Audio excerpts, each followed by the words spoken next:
আরে আরে ম্যাডাম কি করেন এখন? এই ফকিনীর বাচ্চা একদম চুপ কর। কি করেন এখন? হ্যাঁ? চুপ করে থাক। তো দেখা। কথা বলিস না। কি করবো আমার না? কথা মতো কাজ করলে এই টাকার ভাগ তুইও পাবি আমিও পাবো। চুপ করে থাক। আমার পিছনে কি বলে? পুলিশ তাড়া করছে। চুপ কর। আচ্ছা তাড়াতাড়ি হ্যাঁ। আমি একটু পরে এসে সব টাকা নিয়ে যাবো আর তোকে ভাগ দিয়ে যাবো। আচ্ছা ঠিক আছে যান। এই মুসি এদিক দিয়ে একটা লাল শাড়ি পরা মেয়েকে যেতে দেখছিস? না স্যার কাউকে যাইতে দেখিনি। কি বলিস? এদিক যেতে গেল। আরে গরমের ভিতর তুই চাদর করে রাখেন। এমনি স্যার। এমনি কি রে? এ মুসি তুই তো মুসি করে খাই, এত বড় টাকা করতে আসবো তোর কাছে?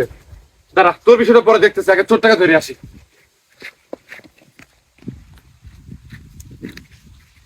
আল্লাহ রে কত টাকা! আজকের পর থেকে আমার আর মুসির কাম করে খাওয়া লাগবে না। ভালোই হয়েছে। তাড়াতাড়ি কিনি।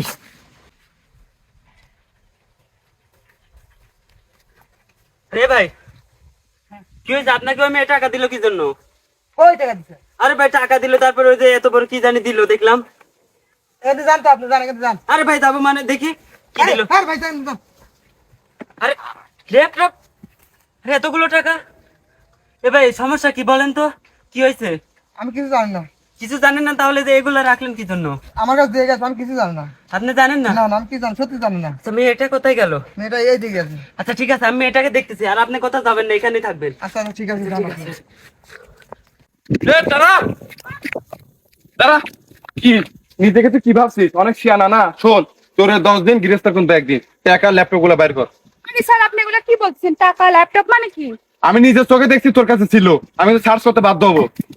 না স্যার আপনি ভুল করছেন হয়তো বা কোথাও। আরে স্যার ওর কাছে পাবেন না তো ওইগুলা। মানে আরে স্যার ও তো ওই মুসির কাছে রেখে আসছে। মুসি মানে কোন মুসি? আরে স্যার ওই যে কফি শপের সামনে যে মুসির দোকান আছে না, হ্যাঁ। ওইখানে রেখে আসছে। কি বলো? চলো, এই তুমি আসো আমার সাথে। আচ্ছা ঠিক আছে স্যার, এদিকে না, হ্যাঁ ওইদিকে চলো। যাও, তুমি সামনে যাও। এই তুমি আমার সাথে আসো। আমি কেন যাবো স্যার? তুমি ওখানে যাও, আমার সামনে যাও। যাও, আরে তাড়াতাড়ি যাও না কে? আল্লাহ রে কেউ দেখি ফেলার আগে তাড়াতাড়ি টাকা এখন ঢুকি। ওরে স্যার, ওর কাছে সবকিছু আছে। কিরে মুসি, তুই না তখন বললাম কিছু দেখি নাই, এখন তোর কাছে এতগুলো টাকা আবার ল্যাপটপ, তার মানে এর সাথে তুইও জড়িত আছিস না? না স্যার, স্যার, না স্যার, আমি জড়িত নাই স্যার, আমি মুসির কাজ করে খাই স্যার। সত্যি করে আমার বুকের উপর 1 লাখ মারো বল। সত্যি করে স্যার, বলছি, স্যার, স্যার। কিছু বললেন না, আসলে ও কিছু করে নাই। আমি নিজের চোখে সবকিছু দেখছি। এই ম্যাডামই সবকিছু আনি রাখছে ওর কাছে। কি এখন তো সব প্রমাণ হয়ে গেল। তুই একটা মেয়ে হয়ে তুই চুরি কাজটা কেন করলি? স্যার তাহলে আসল ঘটনা শুনুন।